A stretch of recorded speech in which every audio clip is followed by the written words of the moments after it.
안녕하세요. 조승연의 머니세븐입니다. 매주 M7 종목과 W7 종목들을 짚어드리고 있는데요.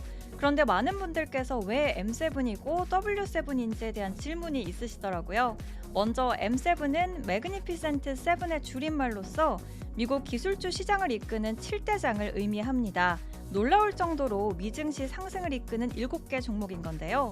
반면에 W7은 제가 짚어드리는 종목이죠. 원더7의 줄임말로 M7에 대적할 만한 경이로운 루키 종목 7개를 의미합니다. 오늘은 또 새로운 W7 종목들 준비했으니까요. 끝까지 많은 관심 부탁드립니다. 그럼 먼저 첫 번째 M7 종목 애플 먼저 짚어보도록 하겠습니다.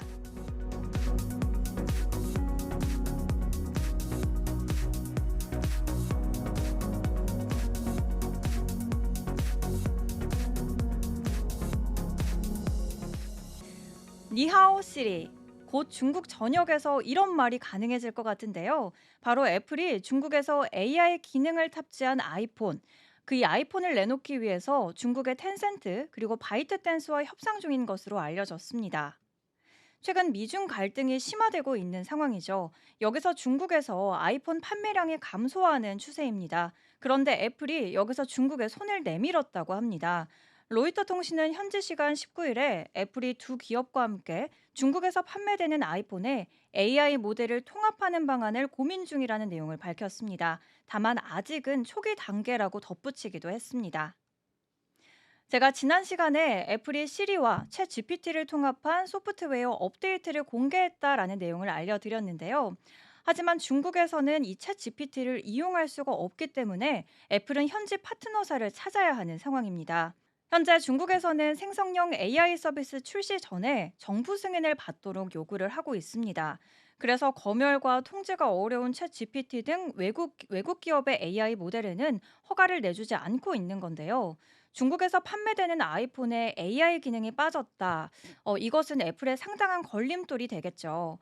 애플은 중국 경제 둔화 그리고 중국 경쟁사들의 공격적인 시장 침투 때문에 지난 2분기 중국 내 점유율 6위로 밀려나기도 했습니다. 판매량까지도 화웨이에 추격을 당한 건데요. 3분기 애플의 중국 내 스마트폰 판매량은 전년 동기 대비해서 0.3% 감소했지만 그 기간 화웨이의 판매량은 42%나 급증했다고 합니다. 중국 기업 입장에서는 애플과 협업에 성공하게 될 경우 아이폰에 AI 서비스를 제공하게 될 수 있기 때문에 치열한 중국 시장에서 선점할 수 있을 것이라는 기대가 우세한 겁니다. 현재 중국에서는 바이트댄스의 더우바오, 텐센트의 훈위안, 그리고 바이두의 어니봇 등 IT 대기업은 물론이고 스타트업 기업들까지도 LLM 모델들이 대세가 됐습니다. 앞서 애플은 바이두와 AI 협업을 논의 중인 것으로 알려졌지만 이 굵직한 기업들은 기술적인 문제 때문에 그러한 이견 때문에 진전을 내지 못하는 상황인 것으로 알려졌습니다. 그렇다면 이러한 애플의 노력에 대항하는 W7 종목, 대항마는 어떤 걸까요? 바로 우리나라 삼성전자 짚어드리도록 하겠습니다. 삼성전자가 자사 2억 대 이상의 기기에 갤럭시 AI를 탑재하겠다라는 내용을 밝혔는데요. 내년에는 한층 더 고도화된 모바일 AI 기능을 선보이겠다는 포부도 밝혔는데요. 삼성의 최초 AI 폰 기억나시나요? 올해 1월에 갤럭시 S24 시리즈를 공개하면서 AI 폰을 선보인 바 있는데요. 이후에 보급형 스마트폰뿐만 아니고 갤럭시 PC 그리고 노트북 등에도 갤럭시 AI를 선보이기 시작했습니다. 이 사진에 나와 있는 노태문 삼성전자 사장님은 올 초 1억 대의 갤럭시 제품에 AI를 선보이겠다라고 밝혔지만 그 두 배인 2억 대의 제품에 AI를 선보이겠다라는 내용으로 목표를 상향 조정한 바 있습니다. 모바일 AI 대중화에 대한 삼성의 노력이 엿보이는 대목이죠. 최근에 이 갤럭시 AI의 보안 기능을 강화한 제품도 선보였는데요. 바로 원 UI 7 베타 프로그램 발표입니다. 그동안은 앱별로 지원하던 텍스트 요약이라든지 맞춤법 검사 이런 기능을 통합한 것이 대표적인데요. 또 요즘에 핫한 기능이죠. AI 비서 기능도 소개가 됐습니다. 예를 들어서 우리가 해외여행을 갈 때 확인해야 하는 비행기 탑승 시간, 그리고 공항 교통 상황, 그리고 날씨 같은 정보들을 이 AI 비서가 알려주는 건데요. 스마트폰이 알림만 보내는 기능에서 그치지 않고 사용자의 일상을 더 세밀하게 챙기는 것이죠. 또 AI 비서라는 이름에 걸맞게 개인화된 경험도 제공하겠다라고 포부를 밝혔는데요. 사용자 데이터 보안을 강화하기 위해서 퍼스널 데이터 엔진도 개발했다고 합니다. 갤럭시 스마트폰에서 생체 인식 등의 데이터를 보호할 때 삼성 녹스 볼트를 사용합니다. 이 사용자 정보를 더 안전하게 보관하도록 도와주는 기능인데요. 요즘처럼 참 개인정보에 민감한 시대인 만큼 사용자 개인정보가 스마트폰 안에서 보안화가 되고 암호화가 되고 앱과 앱 사이 역시 보안화되어서 보호되기 때문에 이러한 기능이 지금 각광받고 있는 겁니다. 삼성전자가 정말 AI의 진심이다라고 느낄 수 있는데요. 내년 1월에 공개할 갤럭시 S25에서도 더 진한 AI 경험을 선보이겠다라고 밝히면서 애플의 AI 인텔리전스에 대항할 만한 계획도 엿보인 바 있습니다. 다음으로 두 번째 M7 종목 살펴볼까요? 두 번째 M7 종목 마이크로소프트입니다. 보안판 오징어 게임일까요? 마이크로소프트가 400만 달러, 우리 돈으로 약 57억 원 규모의 상금을 내걸고 제로데이 퀘스트를 진행했습니다. 이 제로데이 퀘스트는 버그 바운티 프로그램인데요. 버그 바운티 좀 생소한 개념이죠. 외부인이 해킹을 통해서 기업 소프트웨어나 웹 서비스의 취약점을 공격하게 된다면 이러한 것을 미리 발견하고 포상금을 제공하는 기회입니다. 이 버그 바운티를 활용하면 보안 담당 직원을 채용하는 것보다 인건비가 줄일 뿐만 아니라 그리고 상금이 걸려서일까요? 실제로 오류를 발견할 확률도 더 높은 것으로 알려져 있습니다. 마이크로소프트는 매년 이 버그 바운티를 통해서 고품질 보안 연구에 기여한 연구자들에게 수백만 달러를 지급하고 있다고 하는데요. 2023년에는 1,600만 달러, 우리 돈으로 230억 원의 상금을 수여한 바 있습니다.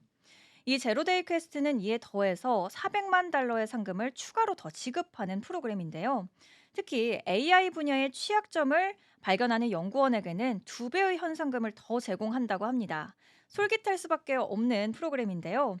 마이크로소프트가 보안에 얼마나 진심인지 느껴지는 내용이기도 합니다.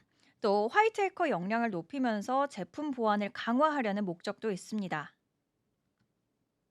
이 프로그램은 마이크로소프트가 지난해 발표한 SFA, 즉 Secure Future Initiative를 이행하기 위한 것으로 고객에게 가장 많은 영향을 미치는 AI와 클라우드에 잠재적인 문제를 찾아서 선제적으로 대응을 하는 건데요. 즉 설계 단계부터 보안을 최우선하려는 그런 원칙을 보여주는 시스템입니다. 취약점에 대한 연구 대상 역시 다양합니다. AI와 애저, 아이덴티티, M365, 그리고 다이내믹스 365, 파워 플랫폼 등 다양한데요. 여기에 연구자가 취약점을 조치한 이후에는 어떻게 될까요? 직접 연구 결과를 공개적으로 논의할 수 있도록 블로그와 팟캐스트, 그리고 동영상 등을 통해서 지원한다고 합니다. 연구자의 신뢰를 높이고 많은 사람들이 그 결과를 배우고 발전할 수 있도록 하는 프로그램이죠. 그리고 연구 결과를 마이크로소프트 제품과 서비스에 지속적으로 적용을 해서 보안점과 경쟁력을 높이는 선순환 과정을 목표하고 있다고 합니다. 특히 제로데이 퀘스트에서는 제가 2배 이상의 현금을 제공한다라는 내용을 말씀드렸죠. 연구자에게 마이크로소프트 AI 엔지니어와 AI 레드팀에 직접 접근할 수 있는 기회까지도 제공하고 있다고 합니다. 연구자는 최첨단 도구와 기법으로 또 스스로의 능력을 향상시킬 수 있는 기회겠죠. 또 마이크로소프트는 2023년에 15,000달러 현상금을 걸고 AI 버그 바운티를 진행한 바 있습니다. 이 빙 기반으로 한 AI 기반 서비스는 악용할 수 있는 취약점을 미리 찾아서 AI 환각이라든지 또 탈옥을 유도하는 문제를 찾는 데 집중을 했습니다. 안전한 디지털 세계를 만들기 위한 마이크로소프트의 노력을 엿볼 수 있는 프로그램이겠죠. 이 마이크로소프트에 대항하는 원더 세븐 루키 종목, 바로 크라우드 스트라이크입니다. 올해 7월에 전 세계를 강타한 IT 대란의 주인공이었죠. 크라우드 스트라이크는 메가피라는 전직 임원들이 2011년에 설립한 미국 사이버 보안 업체입니다. 지난 7월에 소프트웨어를 업데이트하는 과정에서 마이크로소프트의 윈도우 운영 체제와 충돌이 일어나면서 IT 대란이 일어난 건데요. 850만 대가 영향을 받으면서 전 세계의 서버가 중단된 바 있습니다. 하지만 높은 고객 유지율을 기록하면서 예상치를 웃도는 실적을 발표했다고 합니다. 2025 회계년도 3분기 매출액이 10억 1천만 달러, 주당 순이익 기준으로는 0.93달러를 기록했다고 합니다. 이는 시장 예상치인 0.81달러를 상회하는 수준인 건데요. 특히 연평균 수익률을 살펴보자면 40억 달러를 돌파하는 등 총 유지율이 97% 이상을 달성했다고 합니다. 그래서 여름 정전 사태를 극복할 수 있었는데요.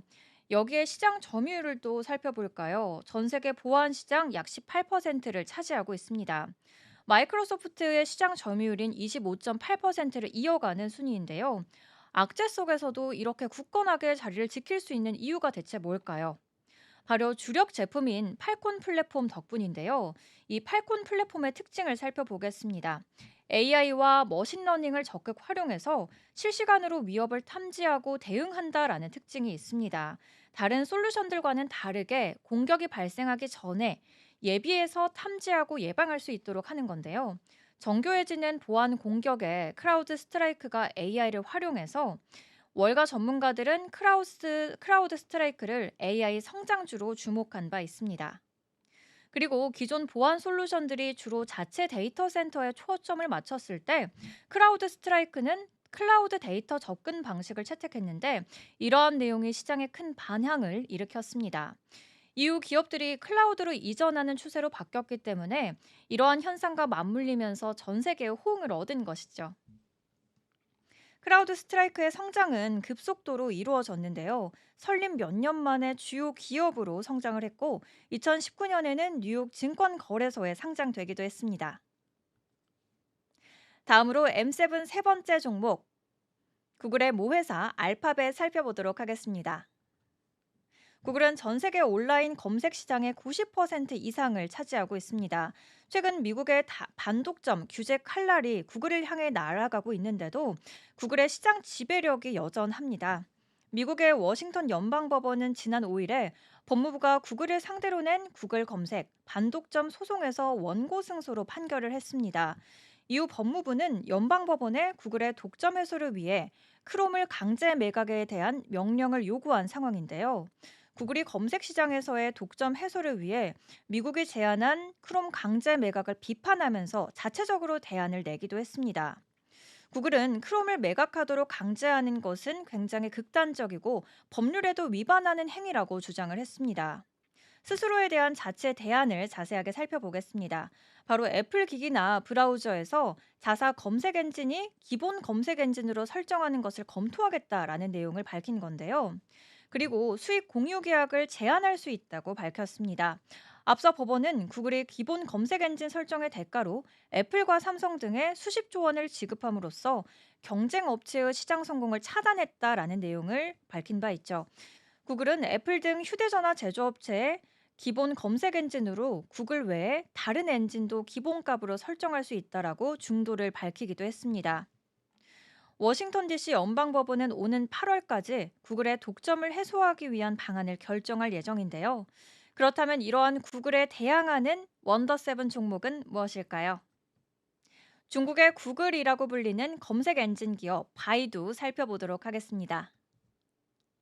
바이두가 3분기 호실적을 발표했습니다. 이러한 바이두에게도 걱정거리는 있는데요.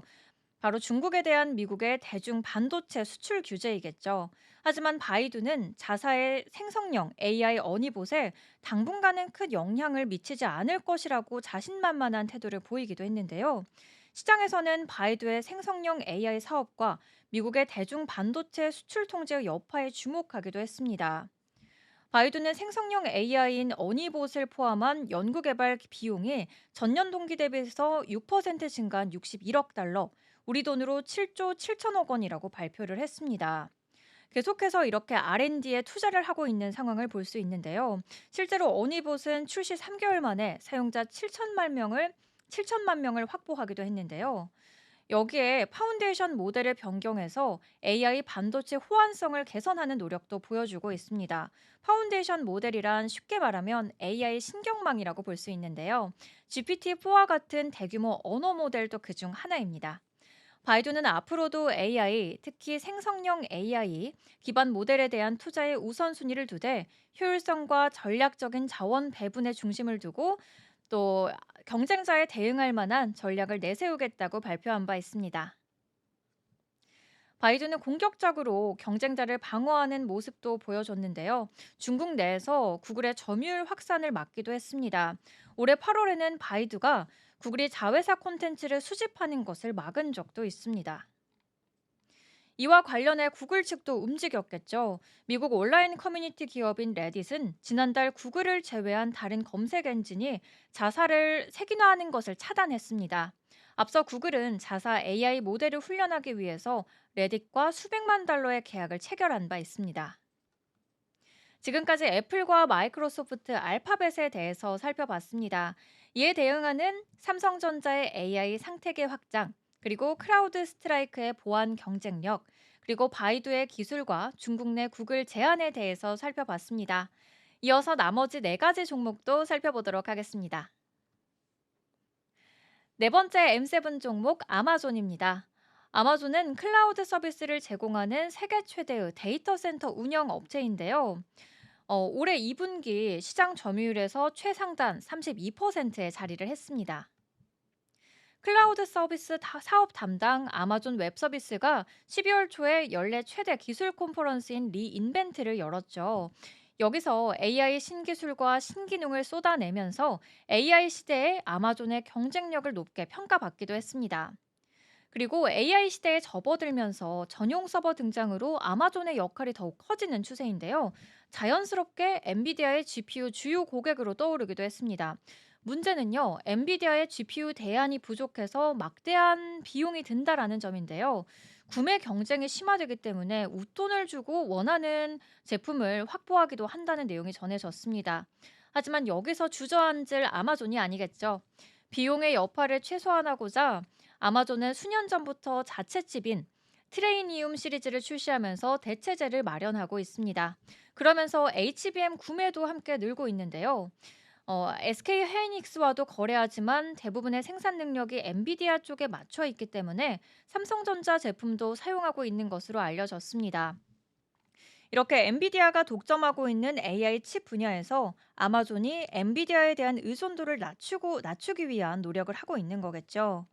아마존은 애플 인텔리전스의 혁신을 지원하기 위해서 가장 높은 성능을 자랑하는 대규모 AI 가속기에 대한 접근이 필요하다면서 트레이니엄 2에 대한 활용 계획을 발표하기도 했습니다. 아직 초기 단계지만 사전 학습을 통해서 효율성을 최대 50%까지 향상시키겠다라는 포부를 밝히기도 했습니다.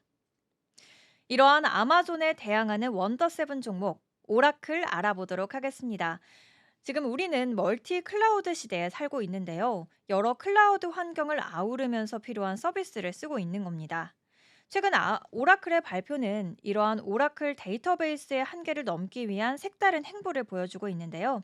가장 눈에 띄는 발표 살펴볼까요? 오라클 데이터베이스를 타사 클라우드 서비스에서 공식 제공하는 오라클 데이터베이스 앳 아마존 웹 서비스나 오라클 데이터베이스 앳 애저입니다. 이제 아마존 웹 서비스나 애저를 기반으로 인프라를 구축하더라도 데이터베이스만큼은 익숙한 오라클을 쉽게 사용할 수 있게 된 건데요. 이 서비스는 지원 리전이 굉장히 빠르게 확장하고 있다고 합니다. 이런 서비스의 등장은 다른 클라우드 사업자의 서비스로 인프라를 전환하고자 할 때 꼭 전통적인 오라클 데이터베이스를 다른 데이터베이스로 전환하는 부담을 약화시켜 주는데요. 데이터베이스와 AI가 연결되는 데 있어서 또 클라우드의 역할도 중요하겠죠. 오라클은 이 부분에서 오라클 데이터베이스 앳 아마존 웹 서비스의 서비스로 타사의 기술 기반과 그리고 오라클 데이터베이스의 연결 가능성을 열어둔 겁니다. 다음으로 다섯 번째 M7 종목 살펴보겠습니다. 바로 테슬라입니다. 테슬라가 텍사스에서 FSD 완전 자율주행 로보택시를 출시하기 위해서 시 당국과 초기 협의를 진행 중이라고 합니다. 이 소식을 접한 블룸버그 통신은 테슬라 직원이 오스틴 시의 자율주행차 태스크포스와 지난 5월부터 소통하고 있다라는 내용을 밝히기도 했는데요.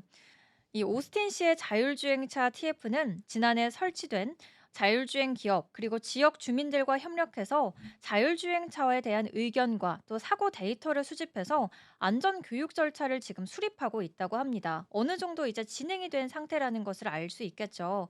테슬라는 아직 공공도로에서는 테스트를 진행해 보지는 않았지만 오스틴 시 내에 있는 테슬라 제조 공장 기가팩토리 부지 내에서만 테스트를 진행 중이라고 합니다. 지난 5일에는 오스틴시에서 소방당국의 구조대원들을 대상으로 테슬라의 자율주행 기술을 다루는 방법을 교육하는 행사도 진행했다고 하는데요. 오스틴을 비롯해서 텍사스는 정치적으로 공화의 텃밭으로 분류가 되는 지역이겠죠. 텍사스의 여러 정치인은 이 머스크를 지지하는 입장을 줄곧 표명해 온 바 있습니다. 앞서 머스크는 지난 10월에 로보택시 공개 행사에서 내년에 텍사스와 캘리포니아에서 완전 자율주행 서비스를 시작할 것이라고 밝힌 바 있습니다. 내년에는 테슬라가 로보택시로 우버와 비슷한 영업을 하기 위한 전략도 공개를 했는데요. 현재 샌프란시스코 베이 지역에서 자사 직원을 대상으로 시험 운행 중이라면서 캘리포니아와 텍사스에서 대중에게도 출시할 것이라고 언급한 바 있습니다. 테슬라에 대항하는 원더7 루키 종목 바로 우버입니다. 테슬라가 로보택시로 우버의 플랫폼을 바짝 따라오고 있는 가운데 우버가 아부다비에서 미국 이외에서는 처음으로 상용 로보택시를 서비스를 시작했다라고 합니다. 이를 위해서 우버는 중국의 기업과도 손을 잡았는데요. 중국의 위라이드라는 파트너십을 통해서 아랍에미리트 수도 전역에서 로보택시 사업을 시작을 한 겁니다. 첫 번째 출시는 사디아트 섬과 야스섬 그리고 자이드 국제공항을 오가는 노선을 따라 이루어질 예정이라고 하는데요. 향후 확대될 계획이라고 합니다. 출시 초기에는요. 안전요원이 차량에 상주할 예정이고 완전 무인 자율주행 상업 서비스는 2025년 후반부 정도에 출시될 계획이라고 합니다. 우버와 위라이드는 현지에서 차량 운행을 담당할 예정이라고 하는데 우버는 알파벳의 웨이모 등 최소 7개의 이제 파트너십을 체결하고 자율주행 스타트업에 투자도 적극적으로 하고 있습니다. 그러나 일부 투자자들은 여전히 우버와 리포트 등의 비즈니스 모델에 대한 불안감 역시 드러내고 있는데요. 우버 같은 기존 업체들이 웨이모나 테슬라 등의 기업과 경쟁하기에는 아직은 좀 힘이 약하다, 경쟁력이 약하다라는 내용을 내놓은 적도 있습니다. 여섯 번째 M7 종목 엔비디아입니다. 엔비디아가 모건 스탠리의 2025년 최고 추천 종목에 선정이 됐습니다. 한편 미국 CNBC는 엔비디아가 당분간 AI 반도체 시장에서 블랙웰 시리즈 신제품을 앞세워서 80% 이상의 점유율을 계속 유지해 나갈 수 있을 것이라는 내용을 밝혔는데요. 엔비디아가 내년 본격적으로 공급을 시작하는 블랙웰 GPU 기반의 반도체가 경쟁사의 시장 진입을 방어할 것으로 전망을 했습니다. 엔비디아가 장기적인 관점에서 80% 그리고 그 이상의 점유율을 확보할 수 있을 것이다라는 의견을 내온 건데요. 여기에 인공지능 GPU 시장의 유일한 경쟁사로 꼽히는 AMD의 점유율은 10% 이하에 그칠 것이라면서 내년의 점유율은 10% 이하, 4% 안팎이라고 언급을 한 바 있습니다. 그렇다면 엔비디아에 대항하는 M7에 대항하는 종목, W7 종목 알아봐야겠죠? 바로 AMD에 대해서 살펴보도록 하겠습니다. AMD는 엔비디아가 장악하고 있는 AI용 GPU 시장에서 꾸준한 성과를 내고 있는데요. 일각에서는 이미 최고의 평가를 내고 있는 엔비디아보다 AMD의 중장기 성장 잠재력에 대해서 높게 보기도 했습니다. 인텔이나 엔비디아와 달리 AMD는 일반 서버용 CPU뿐만 아니라 AI GPU, 두 시장 모두에 발을 담그고 있기 때문에 꾸준한 공급 실적으로 업계의 신뢰를 쌓기도 있습니다. 시장 개화기에는 크게 주목을 받지는 못했지만 AMD가 엔비디아의 H100에 대항해 내놓은 AI용 GPU, MI300이 기대 이상의 성과를 기록한 건데요. 업계에서는 AMD의 GPU 시장 점유율이 10% 수준에서 꾸준한 상승 곡선을 그릴 것이다라는 내용을 발표하기도 했습니다. 앞서 AMD는 지난달 말 3분기 실적 발표에서 매출이 전년 동기 대비해서 18% 증가한 68억 달러라고 밝히기도 했습니다. 특히 데이터 센터용 GPU가 포함된 데이터 센터 부분 매출을 살펴보자면 전년 동기 대비해서 122%나 성장한 35억 달러를 달성을 했습니다. 사실 엔비디아의 칩 공급이 수요에 비해서 부족하기 때문에 반사 이익을 거둔 셈이지만요. 결과적으로 엔비디아의 대항마로 시장에서는 AMD의 존재감을 각인시킨 것이라고 볼 수도 있습니다. AMD의 강점은 더 빠르고 민첩한 시장 대응력인데요.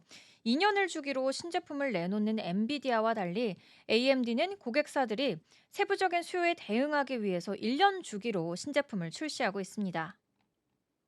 AMD CEO는 AMD의 제품이 엔비디아보다 동등하고 추론 분야에서는 1.4배나 뛰어난 성능을 가졌다고 자랑을 하기도 했는데요.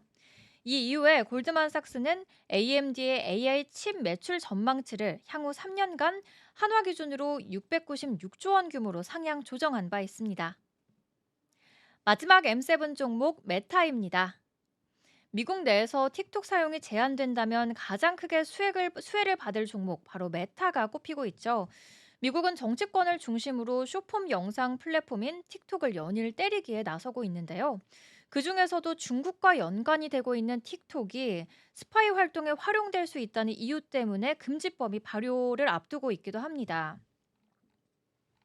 틱톡 시청 시간이 10% 늘어날 때마다 모회사인 바이트댄스는 주당 순이익이 1%에서 2% 또는 0.20달러를 추가할 수 있겠지만 반대로 틱톡 시장의 절반으로 줄어들게 될 경우에는 메타의 주당 순이익이 7% 또는 1달러를 추가할 수 있을 것으로 분석했기 때문입니다.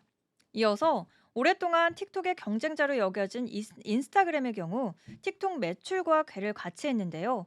틱톡 매출의 10% 성장은 메타 매출에도 1%에 해당하는 10억 달러와 목표 주가에도 2% 추가되는 것으로 해석할 수 있다라는 내용이 나오기도 했습니다. 이처럼 틱톡이 미국 내에서 위기에 처하자 떠오르고 있는 또 다른 SNS가 있습니다. 바로 커니시티인데요. 메타의 새로운 대항마가 더 젊어졌습니다. 이 커니시티에 대해서 자세하게 알아보겠습니다. 대학생을 위한 소셜미디어 애플리케이션인 커니시트가 최근 미국 대학가에서 틱톡의 대안으로 떠오르면서 급부상하고 있는데요. 이 대학생 온라인 커뮤니티인 에브리타임과 에타라고도 하죠. 그리고 틱톡의 장점을 모두 가진 플랫폼입니다. 개인화된 콘텐츠 피드, 그리고 채팅, 비디오 제작과 편집 도구 등이 탑재되어 있는데요. 이벤트 발견 섹션, 그리고 커뮤니티 채널 역시 마련되어 있어서 학생들이 공통 관심사를 가졌다면 굉장히 재미있게 할 수 있는 플랫폼으로 떠올랐습니다. 또 .edu로 구성된 이메일 도메인으로 등록을 해야 되기 때문에 꼭 대학생만 가입을 할 수 있는 플랫폼이기도 합니다. 신원이 확실하지 않은 이용자들이 접근할 수 없기 때문에 더욱 안심하고 사용할 수 있는 플랫폼인 건데요. 다양한 콘텐츠 제작을 지원하기 위해서 커니시티는 위너뮤직과 파트너십을 계약하기도 했습니다. 커니시티는 대학생들이 콘텐츠를 위해서 수익을 창출할 수 있는 서비스도 제공을 하는데요. 엠베서더 프로그램도 제공을 하고 있습니다. 커니시티 창업자인 매튜 버머는 대학생이라면 남자든 여자든 틱톡과 인스타그램에서 무서운 경험을 했을 수 있다라면서 위협적인 DM과 댓글이 많기 때문이다라고 분석을 하기도 했습니다. 메타와 틱톡에 대항하는 새로운 플랫폼으로서의 강점을 보여주고 있는 것이죠. 이렇게 저와 함께 매그니피센트 7 종목과 이에 대적할 만한 원더 7 종목과 이슈를 알아봤는데요. 간단하게 정리를 해보자면 애플과 삼성전자, AI 통합 운영 체제라는 공통점으로 그리고 마이크로소프트와 크라우드 스트라이크는 보안 사업으로 알파벳과 바이두는 검색 엔진 주도권으로 미중 갈등에서 경쟁 관계에 놓여 있습니다. 알파벳과 우버는 로보택시 사업에서 맞닥뜨렸고 아마존과 오라클은 클라우드 서비스로 그리고 엔비디아와 AMD, GPU 제품 경쟁력으로 메타와 커니시티는 미국 내 틱톡 금지법에 대한 수혜에서 경쟁자로 떠올랐습니다. 이렇게 오늘도 M7의 이슈와 W7 종목에 대해서 알아봤는데요. 놀라울 정도로 미증시 상승을 이끄는 M7 종목, 그리고 이 M7에 대적할 만한 경이로운 루키 종목 원더7에 대해서 알려드렸습니다. 다음 주에는 새로운 또 W7 종목을 준비해 드릴 테니까요. 더 많은 관심 부탁드립니다. 그럼 제가 준비한 소식은 오늘은 여기까지입니다. 다음 이 시간에 더욱 알찬 소식들로 찾아오겠습니다. 시청해주신 여러분 고맙습니다.